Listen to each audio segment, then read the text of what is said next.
different things. So I'll start with the first thing, which is always a good place to start.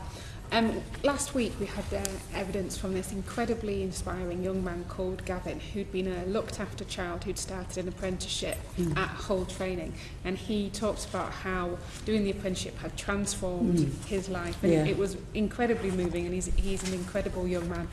But one of the things he talked about, which I welcome the fact that you've been talking to the DWP, was the fact that there was a lot of people, children who've been looked after, were being put off going for apprenticeships because specifically they would lose their housing benefit.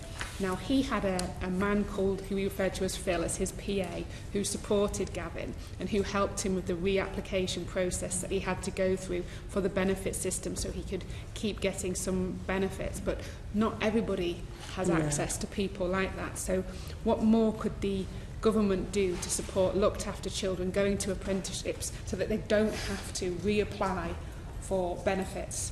Yeah, well, I mean, in this area, as with people with learning disabilities and difficulties, there's always more government can do. And care leavers in particular, I've met with the Children's Society.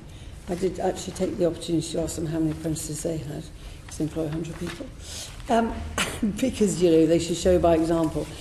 I think there's a lot of work going on with my colleague in the department, Nadeem Sahawi, the Minister, and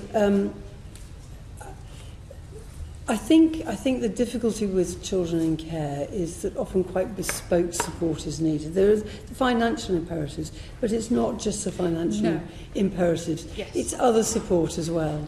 There are a few examples that I've seen of employers actually doing phenomenal work.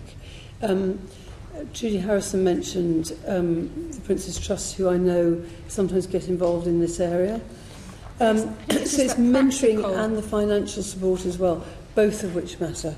I mean, I could read you off, and it might be useful for the committee if I just send you a list of all the financial incentives that are in the system. It's just that specific one around the housing benefit. Yes. Could that be changed for children who are looked after children going into apprenticeships so they don't have to worry themselves about reapplying for benefits? Could that specific change be made? Yes.